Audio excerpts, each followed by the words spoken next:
بسم اللہ الرحمن الرحیم۔ دوستو، میں محمد اختر عزیز ایڈوکیٹ۔ دوستو، پاکستان کے اندر آج تک انگریز کا بنایا ہوا قانون چل رہا ہے۔ قانون شہادت کو دیکھیں، مجموعہ ضابطہ فوجداری کو دیکھیں یا تعزیرات پاکستان کو دیکھیں، سب کے سب اسی وقت کے بنا ہوئے قانون ہیں۔ پاکستان کے اندر قانون سازی کی کوئی ایسی کوشش ہی نہیں کی گئی کہ ایسے قوانین بنائے جائیں جو اسلامی تعلیمات کے ہم آہنگ ہوں۔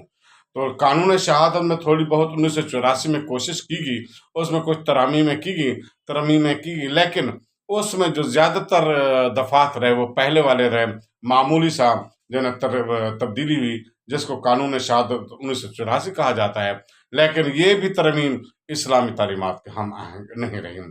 آج ہم سب سے پہلے معزز عدالتوں کی درجہ بندی دیکھیں گے تو سب سے پہلے جو ابتدائی عدالت ہوتی ہے وہ ہے سول کورٹ، سول جج درجہ سوم، جس کے اختیارات نائب تحصیلدار کے برابر ہوتے ہیں، اور اس کے بعد جو ہے نا وہ سول جج درجہ دوم کے اختیارات آتے ہیں۔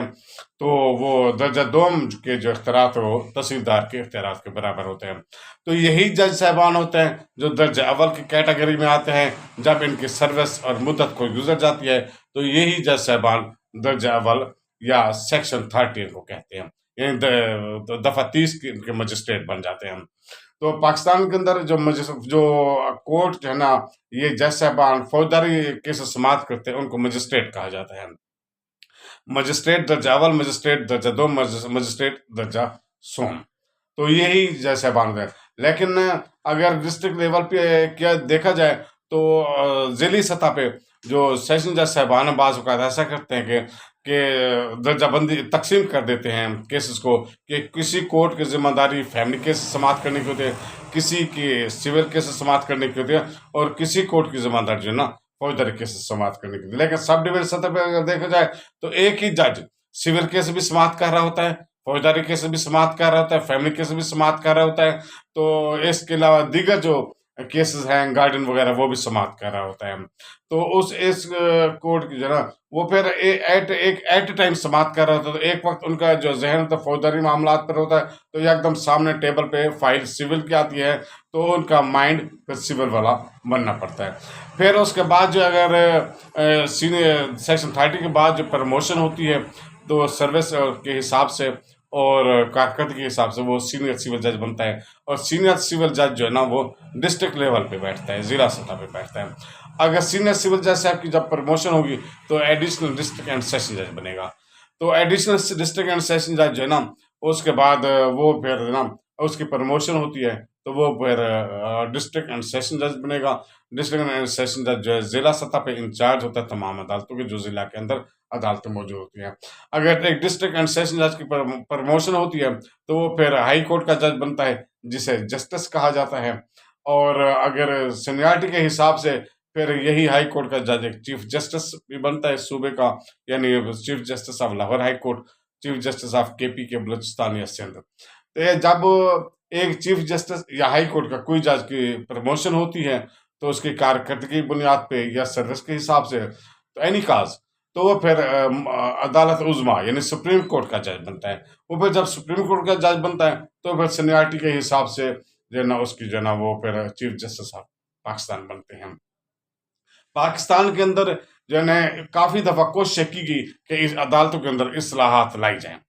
تو اس میں جو سب سے پہلے ہے اصلاح کرنے کی کوشش کی FIR جو ہے جو دفعہ ضابطہ فوجداری کی دفعہ 154 کے تحت درج ہوتی ہے، تو بعض وقت پولیس والے جو ہے نا اپنی ثوابدید استعمال کرتے ہیں، پرچہ نہیں دیتے، پھر جو کلائنٹس ہیں یا جو درخواست دہندہ ہے اس کو 22A کی ریٹ پٹیشن میں جانا پڑتا ہے۔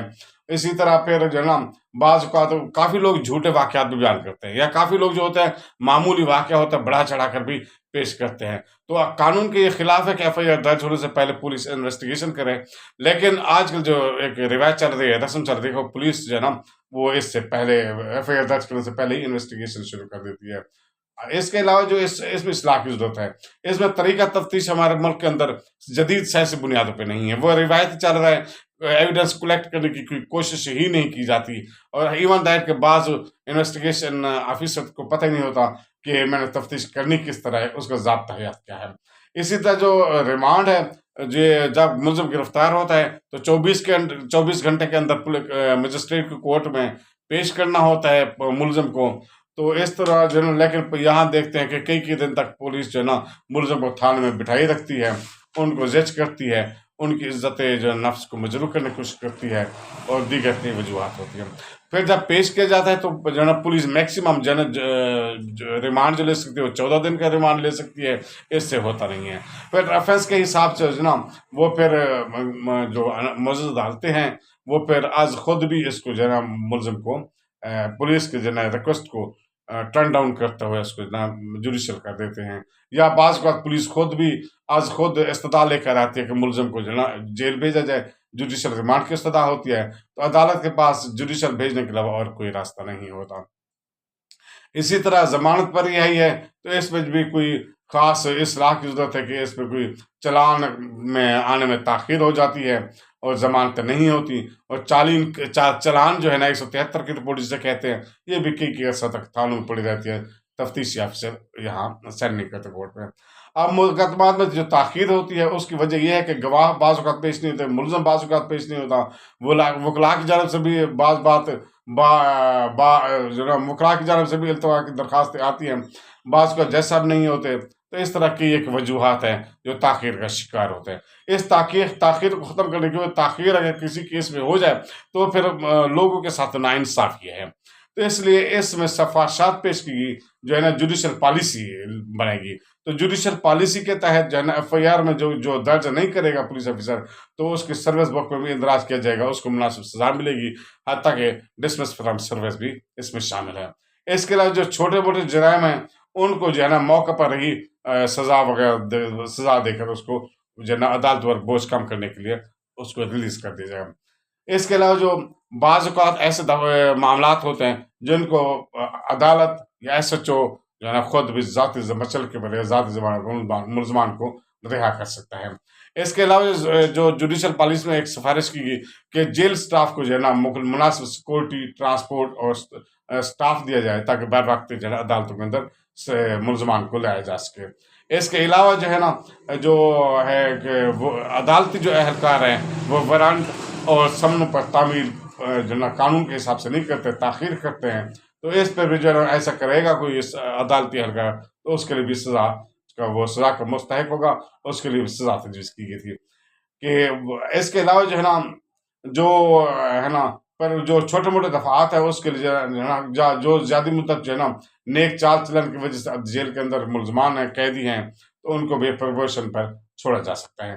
اس کے علاوہ جو ہے نا جو یہ بھی جوڈیشل پالیسی کی ایک اہم چیز ہے کہ ایف آئی آر کی بنیاد پہ کسی ملزم کو گرفتار نہیں کیا جا سکتا، بلکہ اس کے لیے جو ہے ایویڈنس کو کلیکٹ کیا جائے گا. اگر اس کی ملزم کے خلاف ایویڈنس سامنے آتی ہے تو پھر اس کو اریسٹ کیا جائے گا، ادروائز ایف آئی آر کی بنیاد پہ جو ہے نا گرفتار نہیں کیا جائے گا، انتھی ایف آئی آر نہیں ہونی چاہیے.